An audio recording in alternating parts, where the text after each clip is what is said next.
Tantor Audio, a division of Recorded Books, presents American Delirium, a novel by Betina González, translated by Heather Cleary, narrated by Rebecca Gibel.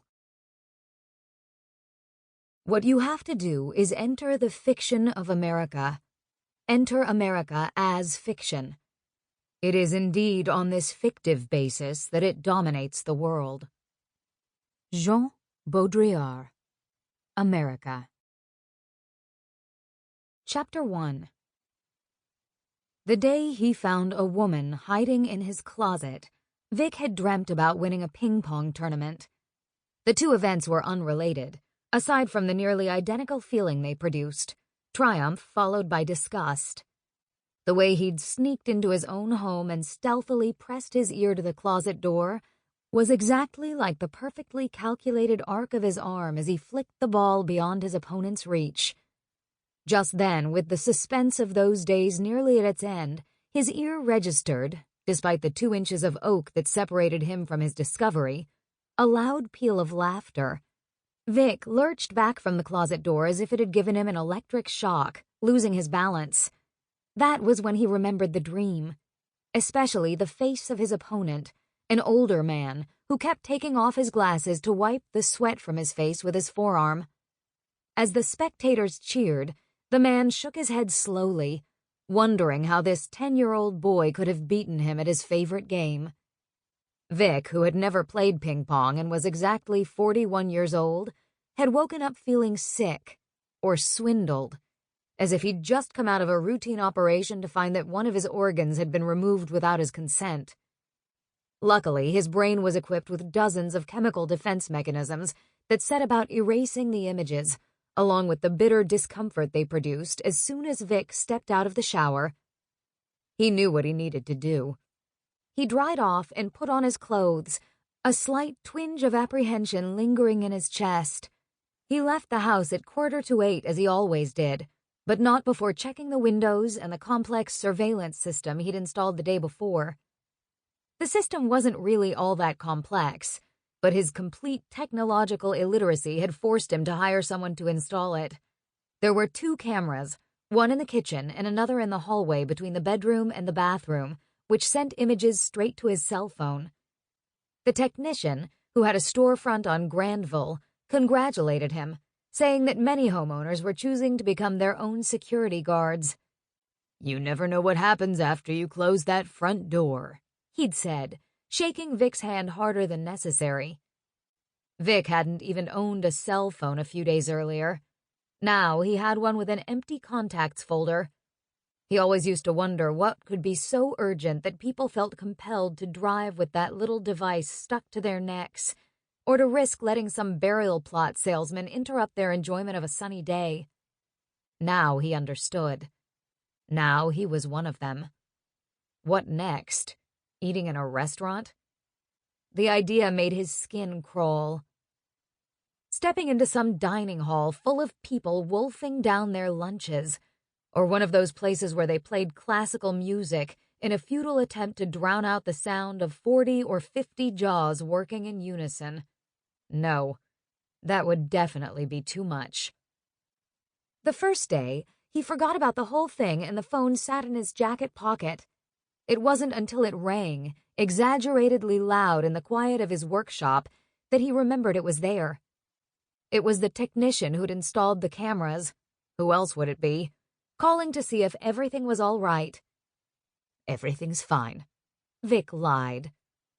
He'd just noticed in the video feed from his kitchen that a piece of bread he'd intentionally left on the table that morning was gone. The problem was that he'd placed it at the very edge of the camera's range, which meant he needed to strain to detect its absence in the image on his cell phone screen. The thief had taken the bait, but remained outside the frame. Alongside his frustration, Vic felt a touch of relief. He still hadn't figured out what he was going to do when he caught this person. What he really wanted was to get rid of the phone right then and there, but he left it on his workstation instead, hypnotized by the blue glow of the screen. Still thinking about the device, he got back to work on the snake he'd been repairing all month. Boxes of old Pluquet dioramas and donations from other museums were piling up on a big wooden table. Anyone could see he was falling behind. He'd been arriving at the workshop with barely any energy lately and had a hard time concentrating. He was surprised that Miss Beryl hadn't mentioned it yet. What would she say if she found out he had a cell phone now, too? She'd ask all kinds of questions, make all kinds of assumptions. The others hung on Miss Beryl's every word. They seemed to think there was something naturally clever about the old bag, even though she did nothing but talk about what she'd seen on television, her childhood in the mountains, and other people's lives, garnished with a dash of practical Darwinism, a strong dose of mistrust for anyone with a passport or a university degree, and a pathetic nostalgia for good old days that weren't coming back. Miss Beryl was a disaster waiting to happen. One little slip, and minutes later the whole museum would know that someone was breaking into his house and stealing his food, even bathing in his tub. Vic wasn't sure exactly when it had begun. A few nights ago, probably, when he got home from the gym and noticed that the house smelled like sandalwood. He didn't remember lighting incense before he left, nor did he like sandalwood. After much searching, he'd eventually found a box of incense on one of the sofas, but he didn't think much of it and headed for the shower. The walk from the bus station had been an ordeal, even though it was only a few blocks. It was raining, which always slowed him down. He preferred to take his time rather than risk making a false move with his cane and falling in front of the neighbors, especially since he insisted on wearing leather shoes, which really weren't suited to the climate. His doctor had suggested he try something more appropriate. What did he expect? For him to start wearing those horrible trainers the teenagers put on their feet to feel faster, stronger, tougher? Vic knew that just like the pill bottles on his nightstand and the half-hour of exercises he suffered through daily, it was all simply meant to help his doctors sleep at night. The fact was that his nervous system had been deteriorating for years, and no one knew why. He had a collection of ultrasounds that showed bits of connective tissue floating at random around his spinal column. They looked like malevolent little creatures, or fish, like part of some alternative design his body had decided to adopt. Intelligent, translucent lines composing the sharp and bottomless shape of the word pain. Vic knew the exercises were useless, but he followed the doctor's instructions to the letter. He liked walking as much as anyone, and he wanted to be able to keep doing it. He was so tired when he left the gym, though, that he would need to take the bus the 12 blocks home. This invariably put him in a bad mood. He had no patience for the obese passengers who took up 2 seats, the senior citizens in wheelchairs, the homeless, or the nutters who prayed at the top of their lungs. The scent of decay, of a city collapsing under neon lights, clung to them. He should have realized it that night, but he was so tired he didn't even have the strength to make himself dinner.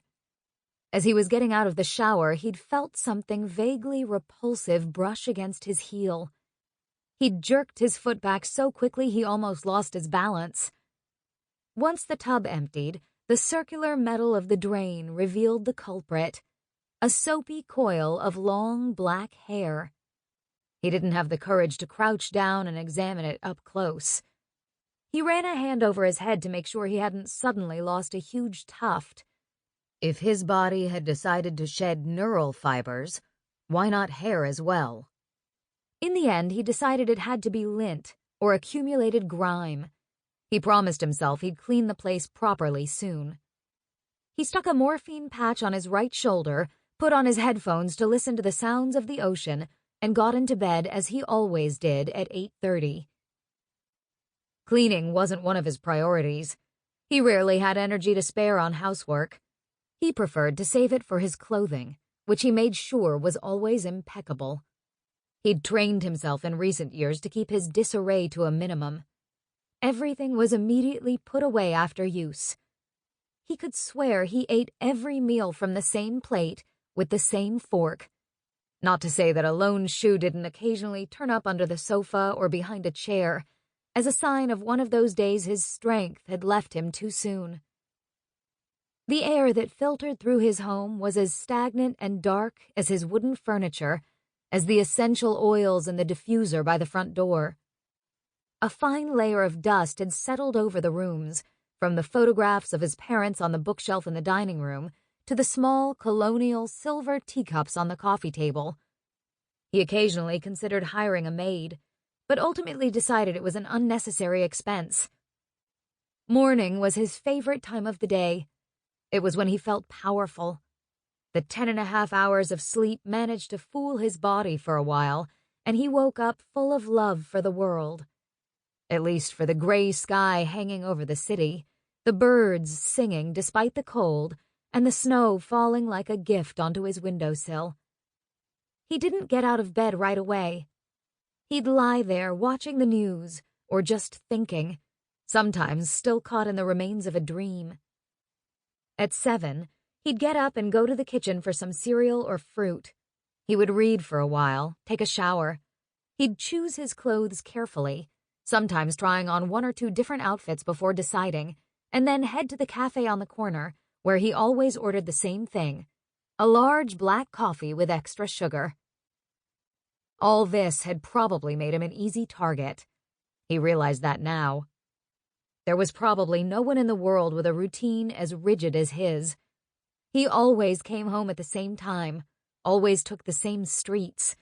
No one ever visited him, except his brother, but that was only once or twice a year, when Prasad took a break between business trips and drove the 12 hours that separated them. He considered the possibility that the whole thing was a joke. But whose? The idea that someone might see him as a victim enraged him, far more than the thefts he'd noticed over the 4 days following his encounter with the clump of hair. It was always fruit or bread or milk. Lately, a bottle hardly lasted a day or two, and then there was the time half of a bunch of grapes he'd bought on his way home from the gym just disappeared. There were crumbs in his bed, and he couldn't find one of his towels, pink with yellow stitching, anywhere. It was just a matter of figuring out which window the thief was using to break in. He'd considered installing grates, but that would ruin the house's appearance. But what if the intruder had a key? He'd heard stories of people who became obsessed with places they'd lived in before. People who lost their minds and returned to their childhood homes as if time had stood still. He'd changed the lock, but the idea was too unsettling to be dismissed with a reassuring thought or two. He might have preferred to discover that he was going crazy. That would have been much better. Then he wouldn't need to worry about securing the windows every time he went out. And he wouldn't have needed to hire that technician to install security cameras. Because now he had a red cell phone that could ring at any moment. Now he was falling behind in his work and was always in a bad mood. Now the simple act of getting into bed at night was like stepping into a torture chamber.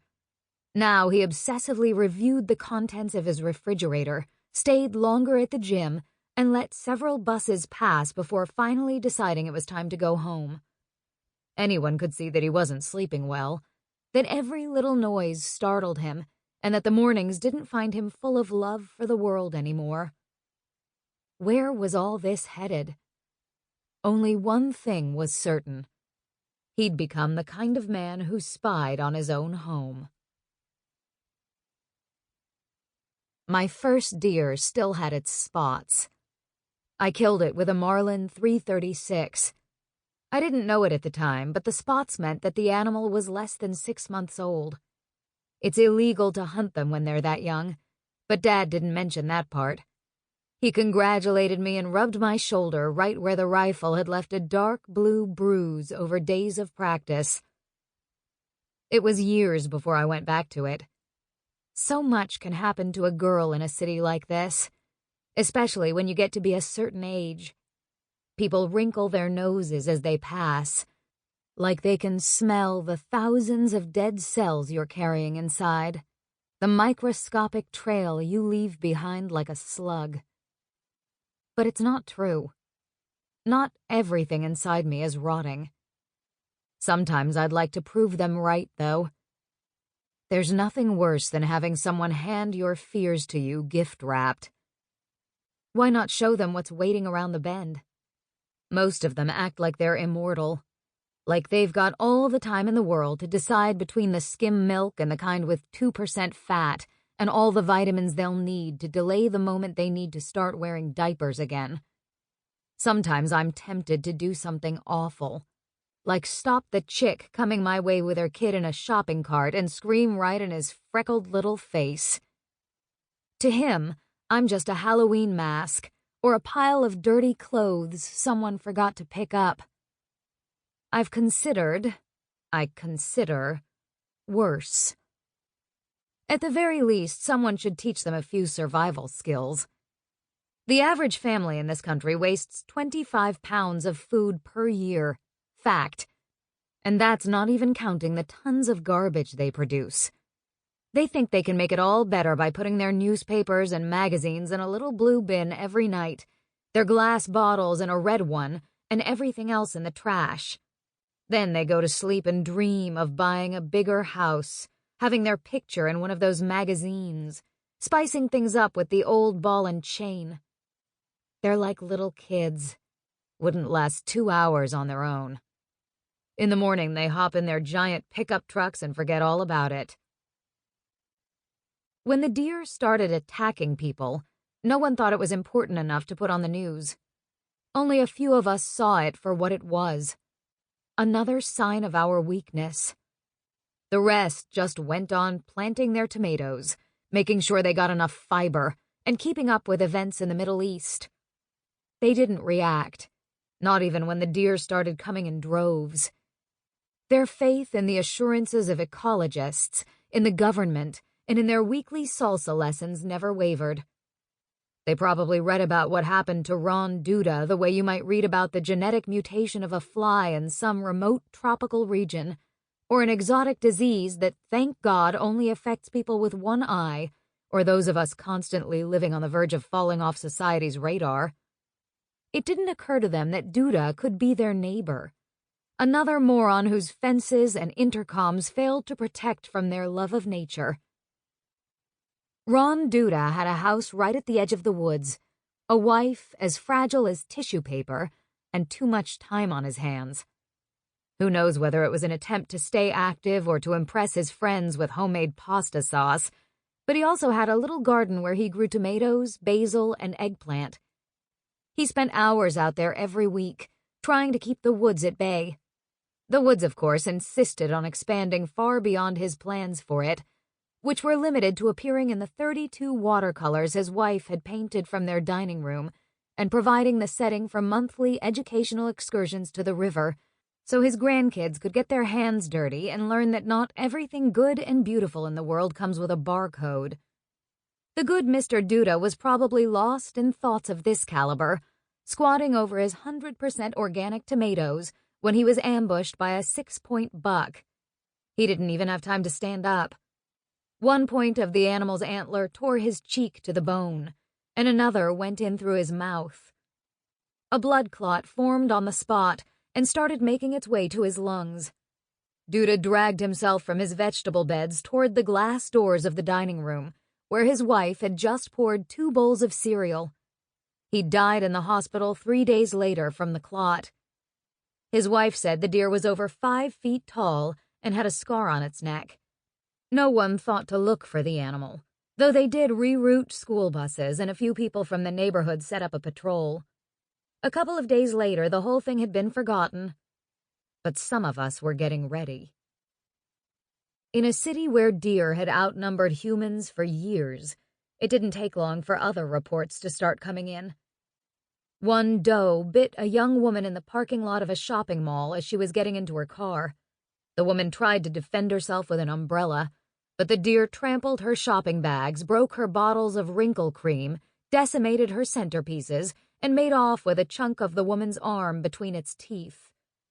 Several university students blamed bruises, broken bones, and tardiness on attacks during lunch in the parks around campus. The authorities considered restricting access to the city's cemeteries, which had been overrun for a long time already. Graveside ambushes are so common that no one even bothers to report them anymore. Some people visit their departed armed with sticks. Others are too scared to get out of their cars, so they toss their flowers and their prayers out the window as they pass. On the other end of the city, at least one runner and one cyclist were attacked by a doe that didn't seem to think Four Winds Avenue was a good place for humans to burn their calories. And so it goes.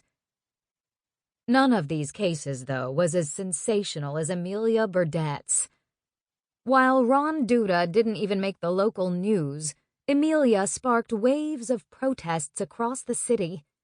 The incident occurred before Duda was attacked. It was the middle of summer. Amelia's roses and petunias were in bloom, and hundreds of fawns had just been born. One morning she stepped out into her garden to find two of her flower beds completely destroyed, and the culprit, a fawn no more than a few months old, sitting comfortably on a third. The animal didn't bat an eye when it saw her coming, which made Amelia, a Southerner accustomed to dealing with all manner of pests, even angrier. A city girl would have reacted differently. But Amelia lifted her shovel and brought it down square on the fawn's head. She couldn't stop. She beat the animal until it was nothing but a mass of flesh, fur, and blood mixed in among the yellow petals. She never did figure out who called the police. In a neighborhood like ours, full of seniors with too much free time, it's not hard to imagine what happened. Anyway, it's not like Amelia was ever all that popular around here. She's one of those women who shakes the family tree every time you talk to her until a French duke or two with last names like salad dressings falls out, sometimes followed by a famous writer. The police questioned her for hours and eventually charged her with animal cruelty. Protests were organized. Groups of young people marched in front of the Fish and Wildlife offices with signs demanding the maximum sentence, a fine, and 2 months of community service. Others papered the neighborhood with posters featuring a picture of Bambi above the words, "Don't kill me, Grandma," and "To hell with Burdette." A real circus. Not even the hunters came to her defense. How could they? She'd broken every rule of the sport. A few went on television to explain the art of tracking one deer for days. Others invoked professional ethics and the importance of understanding cervine anatomy in order to spare your prey as much suffering as possible. The whole thing made me sick. Those young folks who were so scandalized are the same ones who come to the benefit receptions at the museum. The ones who let their offspring rummage through the drawers in the gift shop and play hide-and-seek behind the sculptures on the ground floor.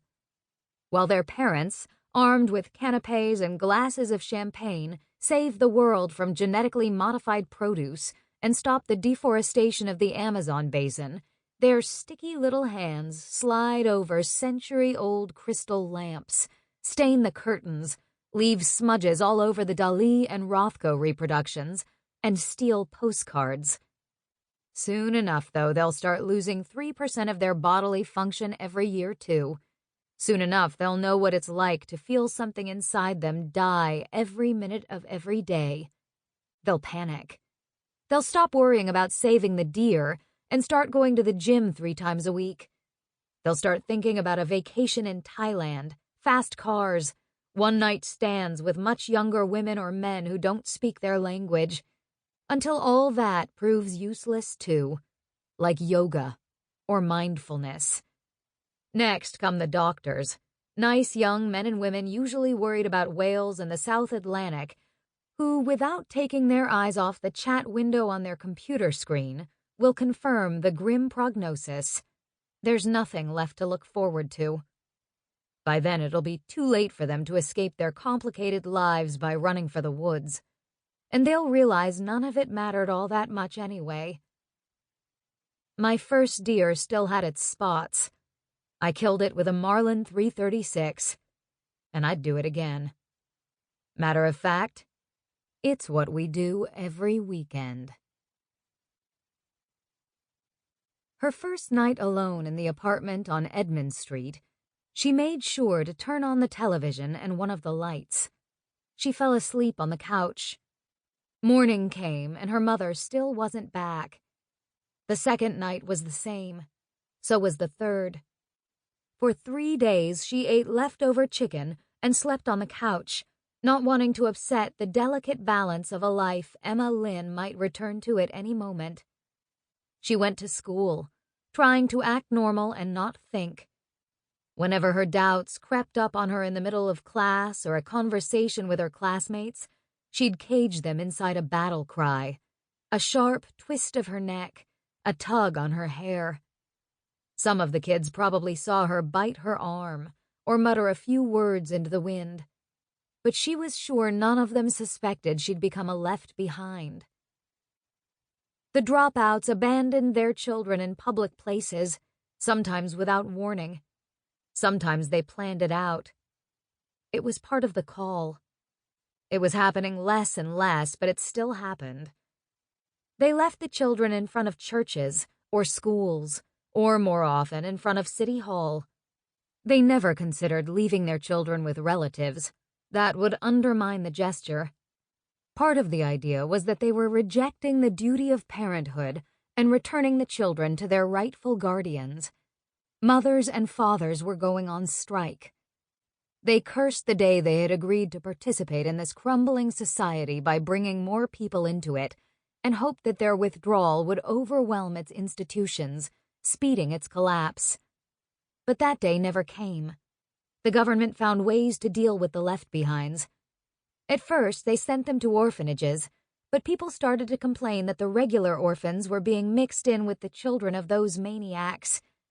A special shelter was set up for them, farms and factories too, so the older ones could be used for manual labor. This may have taken a toll on the opposition. It showed them that the system had 1,001 strategies for turning their protests into production. Their numbers dwindled, and they kept to the margins. They began to celebrate social invisibility as a form of resistance, though they sometimes intervened in the urban landscape with art designed to wake the city from its deadly capitalist dream. Rumor had it that only the original group remained, 10 or 12 people at most. It was easy for them to avoid the police, who were busy dealing with the everyday crimes of a city where unemployment was on the rise and 1 in every 3 homes stood empty. Government statistics showed a decline in the number of left-behinds, but a few sensational cases still made it into the papers, mostly because the dropouts had lost their revolutionary sheen, and everyone now saw them as a misguided sect led by a Finnish mystic and a graffiti artist who refused to give up the lies of the 60s. One especially famous case was a boy left in a little wooden boat with a sign that said, "History does not repeat itself." The child, not a baby at all but a chubby kid around 7 years old, was ceremoniously adopted by the mayor's family in an attempt to usher in a time of reconciliation between society and those who had gone on strike. At least her mother hadn't done anything as dramatic as that, or left her in a public place like Jimmy B's father, who tied him to the statue of Forster. Berenice knew all too well what would happen if anyone figured out she was a left behind. The image of Jimmy B standing in a corner of the gym with paint all over his face, glue and colorful tempera paint running down his shirtless back, was enough to convince her that she needed a plan. At noon on the 4th day, she managed to find one last hope that had survived her earliest fears. Her mother must have gone to visit Dorotea, that friend she talked about all the time. Dorotea lived in Guatemala and was very, very rich. Berenice imagined her sitting on stacks of money in the shade of a palm tree. She and Emma Lynn had gone to school together a long time ago. It was hard to visit her, though, because she was always traveling. It was more likely that her mother had gone to visit the man with the carnation. Berenice could have called him the man from the museum, since that's where she first saw him, but then he showed up at the auction not long after that and bought the Gloria Artificialis, so she associated him more with the flower. He was tall and thin with white hair. He'd been calling the store non-stop ever since, and her mother had gotten at least 2 postcards beginning "Dear Celeste," followed by 1 or 2 lines of "please" and still holding on to hope. Maybe she'd decided to go see him after all. But if she had, why wasn't she back yet? No. Sample complete. Ready to continue?